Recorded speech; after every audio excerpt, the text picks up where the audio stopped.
Mungkin juga ini yang bikin Menkumham yang baru itu langsung dipanggil ke istana abis putusan MK tadi siang. Ini bukan negara nenek lo, bang. Ini negara milik bersama. Jangan mentang-mentang jadi penguasa, terus enaknya mempermainkan hukum. Tiba-tiba DPR dengan bamus yang tidak sempurna kabarnya, ya, itu malah langsung akan membahas besok perubahan undang-undang pilkada. Artinya mau memotong atau membuat putusan MK menjadi tidak berguna karena mengubah undang-undang. Waktu Pilpres, keputusan MK langsung diadopsi sama KPU. Sekarang tiba-tiba harus konsultasi dengan pemerintah dan dipelajari. Ya, kira-kira apa ya sebabnya? Apa mungkin karena ini? Setelah diberikan bonus insentif 50% kah? Assalamualaikum warahmatullahi wabarakatuh. Kembali lagi di channel Prayoga Muhammad. Gimana kabar kalian semua? Semoga baik-baik saja ya, dan dilancarkan segala rizkinya. Ya teman-teman semua, atas putusan dari Mahkamah Konstitusi membuat kita semua menjadi bahagia. Gimana enggak coba? Demokrasi kita yang hampir mati kini dihidupkan kembali oleh Mahkamah Konstitusi. Alhamdulillah. Tapi apakah dengan putusan ini pemerintah akan diam saja? Oh tentu tidak. Nyatanya Menteri Kemenham langsung dipanggil oleh Pak Jokowi. Dan juga kemarin katanya dari KPU sendiri ingin membawa ini ke DPR untuk digodok lagi. Nah ini kenapa ya kok bisa seperti ini? Bukannya putusan dari Mahkamah Konstitusi itu sudah final dan mengikat. Kenapa kok harus dikotak-katik lagi? Kemarin waktu Gibran, putusan Gibran ya kan, itu final dan mengikat ya kan, nggak ada yang mau mengotak-ngatik lagi, bahkan justru Presiden pun mengatakan ya tanyakan kepada Mahkamah Konstitusi dan lain sebagainya dengan jawaban yang sangat standar itu. Kenapa saat ini malah justru ingin diperpanjang? Nah teman-teman semua, jika nanti akhirnya putusan ini tidak lagi ditetapkan atau kita diprank, apakah rakyat akan diam saja? Oh tentu tidak ya, karena kita semua sudah tahu ya, masyarakat Indonesia sudah tahu bagaimana keadaan politik kita saat ini, bagaimana keadaan demokrasi kita saat ini.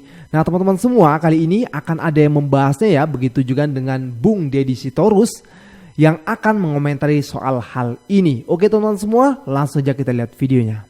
Hari ini MK berhasil ngeluarin revisi Undang-Undang Pilkada yang bikin PDIP bisa ngajuin calon gubernur sendiri walaupun kurang kursi di DPRD Jakarta. Tapi barusan gue ngedenger dan baca undangan rapat internal untuk besok, rasanya tuh pengen ngamuk tuh nggak? Gue ngedenger besok bakalan ada rapat maraton di balik DPR jam 10 pagi, jam 1 siang, dan jam 7 malam cuman untuk ngebahas hasil putusan MK hari ini yang bikin heboh.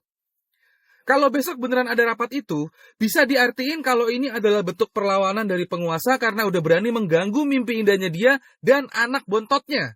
Mungkin juga ini yang bikin Menkumham yang baru itu langsung dipanggil ke istana abis putusan MK tadi siang. Ini bukan negara nenek lo, bang. Ini negara milik bersama. Jangan mentang-mentang jadi penguasa, terus enaknya mempermainkan hukum. Negara kok dijadiin kayak gini banget? Gue berharap info yang gue dapat ini salah dan pilkada bisa berjalan sesuai dengan kehendak rakyat, bukan kehendak penguasa. Apa lo? Kami mendapatkan informasi bahwa hari ini Badan Legislasi DPR RI mengeluarkan undangan untuk membahas rencana revisi Undang-Undang Pilkada.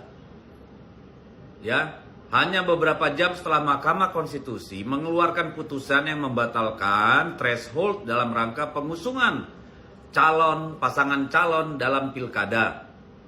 Putusan yang dibuat oleh Mahkamah Konstitusi itu sangat baik. Karena apa? Sangat menjamin dimungkinkan lebih dari satu pasang calon di setiap daerah. Hal ini tentu akan merusak rencana sebagian kelompok untuk membuat kota kosong ya, menguasai pilkada hampir di 150 daerah, terutama DKI, Banten ya. Itu dua daerah yang sangat-sangat terang-terangan. Dengan putusan MK ini maka dipastikan akan banyak calon atau lebih dari satu pasang calon yang bertarung sehingga rakyat bisa menggunakan hak pilih secara baik, memilih pasangan, lebih dari satu pasang calon. Lalu juga bahwa putusan MK hari ini itu memastikan bahwa pasangan calon itu harus memiliki usia sesuai dengan undang-undang pada saat penetapan sebagai calon, bukan pada saat dilantik. Nah, tiba-tiba DPR dengan bamus yang tidak sempurna kabarnya, ya, itu malah langsung akan membahas besok perubahan undang-undang pilkada. Artinya mau memotong atau membuat putusan MK menjadi tidak berguna karena mengubah undang-undang. Saya ingin tanya, untuk apa balik merevisi undang-undang pilkada hanya beberapa hari menjelang pendaftaran pasangan calon pilkada sebagaimana ditetapkan undang-undang? Sangat telanjang balik sedang bekerja sebagai alat kekuasaan, bukan sebagai alat rakyat. Dan saya kira kita tidak bisa biarkan perilaku seperti ini berterusan berkepanjangan. Harus menjaga demokrasi, itulah tugas DPR RI, bukan menjadi kaki tangan penguasa, melebihi Orde Baru. Saya kira kita semua harus melawan kezoliman seperti ini. Merdeka! Halo guys, sehubungan dengan putusan MK hari ini ada pernyataan dari KPU. KPU mengatakan bahwa hari ini juga putusan MK ini akan dibawa ke DPR dan pemerintah untuk dipelajari. Entah ya maksudnya kata dipelajari ini apa gitu. Karena kan harusnya ya KPU tugasnya ya tinggal langsung melaksanakan amanat undang-undang. Karena tentunya undang-undang ini ya sudah diuji di MK. Lalu kenapa kok sekarang harus pakai konsultasi dan dipelajari dulu oleh pemerintah? Waktu Pilpres keputusan MK langsung diadopsi sama KPU. Sekarang tiba-tiba harus konsultasi dengan pemerintah dan dipelajari. Ya, kira-kira apa ya sebabnya? Apa mungkin karena ini? Setelah diberikan bonus insentif 50% kah? Ya, kita sama-sama tahu ya bahwa setelah balas budi ke tim ses dengan jabatan-jabatan, kali ini balas budi Jokowi ke panitia yang memenangkan anaknya di Pilpres 2024 lewat insentif. Ya, lumayan lah dapat insentif 50% untuk semua pegawai KPU. Nah, sekarang kira-kira dia memakai uang siapa nih memberikan insentif ini? Uang pribadi kah? Nggak mungkin ya sepertinya. Ya tentunya dia pakai uang anggaran negara, dari pajak kita, dari pajak yang kita bayarkan ke negara dan digunakan untuk membalas budi kepada panitia yang memenangkan anaknya. Ya ini seolah sekaligus memberi pesan kepada mereka, para panitia ini. Ya jangan lupa ya, Sumut dan Jateng selain Jakarta. Oh ya, soal MK lagi nih. Bukankah keputusan MK itu bersifat final and binding ya? Final dan mengikat. Ataukah itu hanya berlaku dengan syarat? Salah. Kalau menurut gua sih ya, ini bentuk kepanikan pemerintah, terutama penguasanya ya. Dimana setelah pengumuman putusan dari MK, justru Kementerian Hukum dan HAM langsung dipanggil tuh. Ini kenapa nih? Ya kita bisa berasumsi sih ya, setiap masyarakat kan boleh tuh. Jadi kalau misalnya ini nanti kejadian, ternyata putusan dari MK itu diaborsi atau dihilangkan gitulah ya, diganti lagi, wah ini benar-benar telanjang banget sih kerusakannya ya nggak sih? Yang pasti rakyat pasti marah lah tentunya. Dan juga Kim Plus. Aduh, Kim Plus pasti puyeng teman-teman semua. Teruntuk Bang Fahri Hamzah. Yang ternyata itu gugatan ke MK itu dari Partai Buruh dan juga Gelora. Ini kayaknya Bang Fahri Hamzah ini lupa cabut ini ya. Malah sama MK diputusin sekarang nih. Aduh, kacau banget lah. Kalau kata netizen tuh, aduh Bang Fahri Hamzah sekarang udah nggak bisa tidur ya kan, mau makan juga udah nggak nafsu lagi, bingung lah pokoknya serba salah. Kita kasih tepuk tangan. Oke teman-teman semua, kita lanjut lagi ke videonya. Ada yang kecolongan dan ini lucu banget. MK ubah syarat pilkada, parpol bisa usung cagup tanpa harus punya kursi di DPRD. Tebak ini kelakuan siapa? Apakah Ma Banteng? Ya bisa jadi. Tapi yang menggugat ini adalah Partai Buruh dan Gelora. Padahal kan Partai Gelora udah gabung ke Kim sejak awal. Sebenarnya sih bukan tanpa harus punya kursi di DPRD ya, tapi lebih tepatnya pengurangan threshold pilkada menjadi tergantung jumlah penduduk yang terdaftar sebagai pemilih di daerah tersebut. Nah ini gokil banget sih. Bayangin PKS sudah rela-rela gabung ke Kim Plus dan pastinya kehilangan banyak suara dari pendukung Anies Baswedan. Nangis darah nggak lo? Dengan begini Anies bisa maju Pilgub Jakarta diusung PDIP. Nah buat PKS nih mau ciaro. Terus buat Surya Paloh ya, makan tuh ilmu kehidupan. Oke, saya mengerti kegembiraan dari teman-teman tuh. Dan saya bukan pengamat politik, apalagi pemain politik. Saya hanya berupaya untuk mendalami mengapa bangsa ini berhenti untuk mengucapkan akal pikiran, akal sehat. Itu dasarnya tuh. Jadi kalau kita evaluasi secara mendalam sebetulnya, ini bukan buat Anies, bukan buat Ahok, lalu buat siapa? Jadi bahasa itu pun masih bahasa yang terlalu formal. Secara tegas, perintah Mahkamah Konstitusi setelah membaca keadaan, ini adalah pesan untuk menghentikan cewek-cewek Jokowi. Itu poinnya. Jelas itu. Kan itu yang terjadi sekarang tuh. Jadi pastikan bahwa siapapun yang akan dikocok ulang untuk dijadikan sumber kompetisi baru, dia harus dalam wawasan menghentikan cewek-cewek Jokowi. Itu dasarnya tuh. Kita mesti inline dengan yang saya sebut tadi, alam pikiran yang tersembunyi di Mahkamah Konstitusi. Dasarnya itu. Ini bukan lagi partai koalisi mana lewat dengan siapa atau caleg mana dengan caleg siapa. Yang kita mau tagih adalah setelah Mahkamah Konstitusi memulihkan akal sehat negeri ini, maka tibalah perintah kedua, yaitu buat koalisi bukan untuk dia menang, tapi untuk menghentikan dinasti Jokowi, untuk menghentikan politik Jokowi. Itu dasarnya. Kalau itu nggak, kalau kita masih bilang ya ini bukan, ya buat siapa itu? Ya, benar sekali ya yang dikatakan oleh Bung Rocky Gerung. Karena mungkin MK juga sudah menyadari ya kerusakan yang dilakukan oleh penguasa. Apalagi selama ini masyarakat itu sudah hampir tidak percaya lagi dengan MK. Karena keputusannya yang selalu bersumber dari pesanan. Kita lanjut lagi guys. Wah, ada asa nih Anies Baswedan bisa maju ke Pilgub Jakarta setelah ada keputusan dari Mahkamah Konstitusi yang mengisyaratkan hanya perlu 7,5% saja threshold bisa mencalonkan kepala daerah gubernur ya di Jakarta. Tapi kalau kita bicara Jakarta, ini asa yang bagus nih. Jangan jumawa dulu sih, harus ngobrol lah ke PDI Perjuangan. Kira-kira PDI Perjuangan mau nggak mencalonkan mereka? Karena kan PDI Perjuangan ada Basuki Cahayapurnama, ada Rano Karno, ada calon-calon lainnya juga.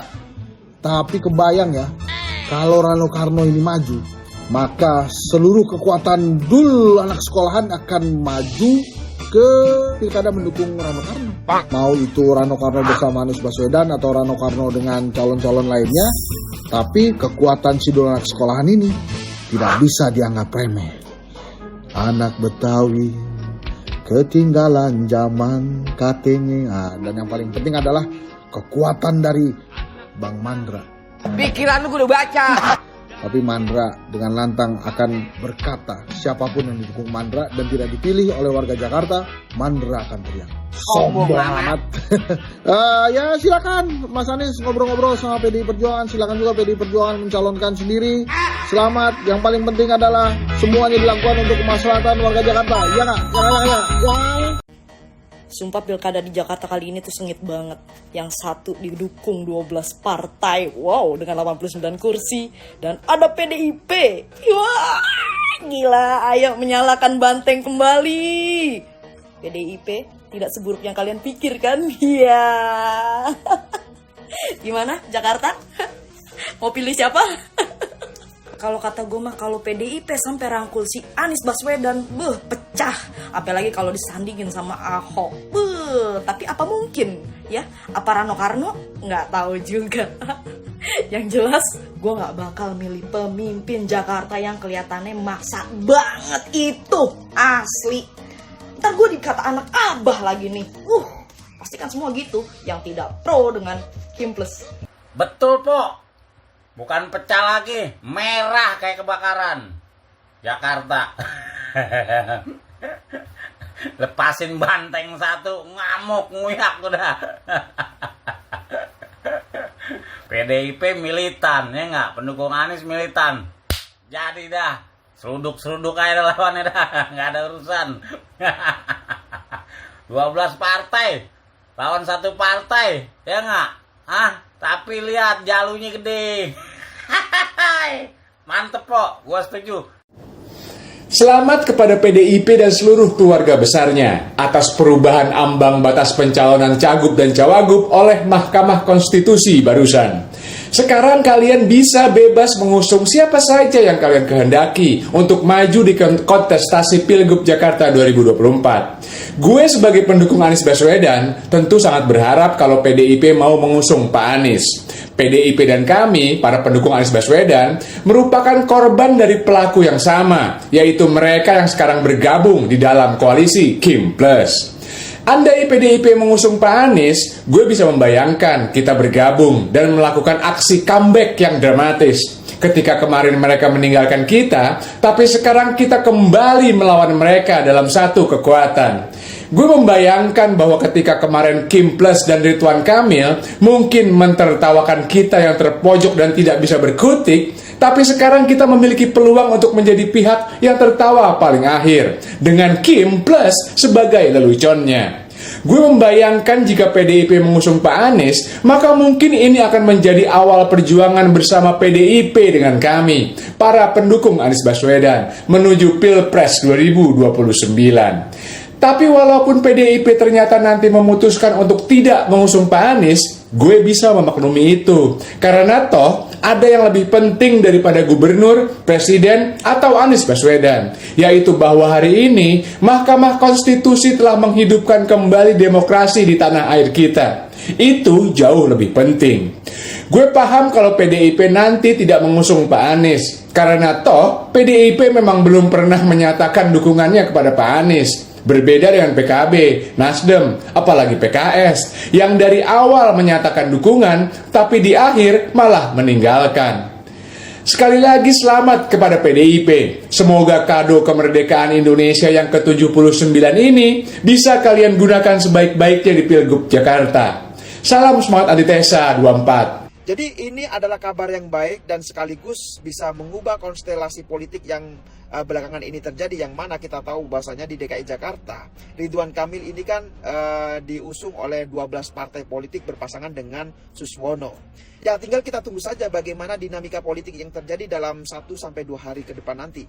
Nah yang menarik lagi adalah MK juga memutuskan tuh bahwasanya partai politik juga bisa mengusung calon gubernur meskipun tidak punya kursi di DPRD.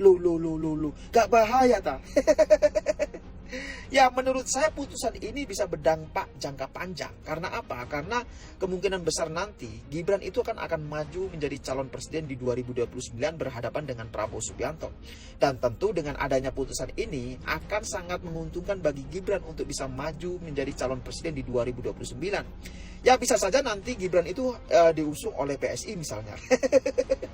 Ya tentulah Gibran gak akan didukung oleh Prabowo, oleh partainya Prabowo, partai Gerindra, gak mungkin lah. Nah terus mau didukung oleh partai mana? Ya kemungkinan ya PSI yang sangat mungkin. Jadi menurut saya putusan ini sangat menguntungkan bagi Gibran sih untuk jangka panjang nanti. Tapi kita lihat saja nanti bagaimana dinamika politik yang terjadi ke depannya akan seperti apa. Ya tentu menurut saya ini sangat menguntungkan bagi Gibran dan untuk partai-partai yang lain yang tidak punya kursi di DPRD tentu ini akan bisa berpikir ulang untuk bisa mengajukan calon sendiri di Pilgub DKI Jakarta khususnya.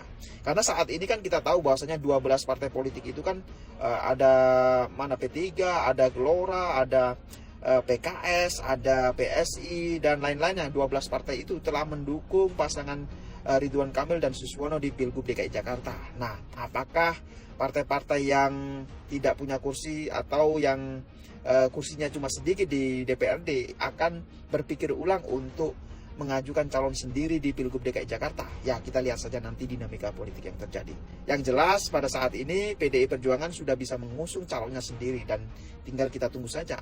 Apakah PDI Perjuangan akan mengusung Ahok atau Anies Baswedan untuk di Pilgub DKI Jakarta atau Rano Karno?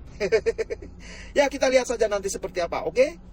Jujur drama ini sama sekali nggak kepikiran buat gue, karena selama ini gue juga bertanya-tanya siapa ya kira-kira elit politik yang masih ada di pihak Anies yang bisa memberikan manuver yang menguntungkan. Tapi ternyata kayaknya manuver-manuver yang menguntungkan itu nggak melulu harus didapat langsung dari teman, karena ada yang disebut lawannya lawanku adalah temanku.